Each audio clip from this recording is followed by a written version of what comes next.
વાત કરીએ ગુજરાતના જંગલોની કે જ્યાં એક તરફ વન્યજીવોની વધતી સંખ્યાની વચ્ચે વન રક્ષકોની સંખ્યા સતત ઘટી રહી છે।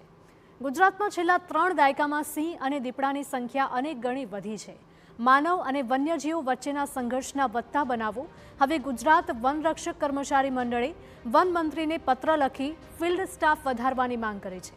આ રજૂઆતમાં ઉલ્લેખ કરાયો છે કે વર્ષ 1994-95માં 304 સિંહ અને 268 દીપડા સામે 2257નું મહેકમ હતું કે જે 2024-25માં 891 સિંહ અને 2274 દીપડા સામે ઘટીને માત્ર 1799 રૂપિયા રહ્યું છે। મંડળે સવાલ ઉઠાવ્યો છે કે જ્યારે વર્ગ 1ના અધિકારીઓની સંખ્યામાં વધારો થયો છે ત્યારે ફિલ્ડ સ્ટાફ કેમ વધારાયો નથી। 5000 હેક્ટરના એક રાઉન્ડમાં માત્ર એક ફોરેસ્ટર અને 500 થી 600 હેક્ટરની એક બીટમાં માત્ર એક જ વનરક્ષક ફરજ બજાવે છે। ત્યારે રાજુલા, જાફરાબાદ અને બૃહદગીર વિસ્તારમાં પણ આવી જ સ્થિતિ છે। પરિણામે તમામ સિંહોનું મોનિટરિંગ કરવું મુશ્કેલ બન્યું છે। વનકર્મીઓ પોતાના ખર્ચે પેટ્રોલ ભરીને ફરજ બજાવે છે અને જરૂરી સાધન સામગ્રી પણ મળતી નથી।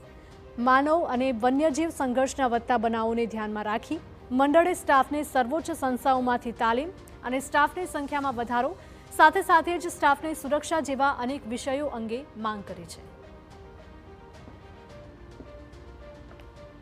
ત્યાંના સ્ટાફને જે જીવનું જોખમ પોતાના જીવના જોખમે તે ત્યાં સેવા આપે છે, ફરજ બજાવે છે, તો એની માટે તેમને કોઈ સિક્યુરિટી એલાઉન્સ કે પગાર સિવાયના અન્ય કોઈ ભથ્થા મળતા નથી।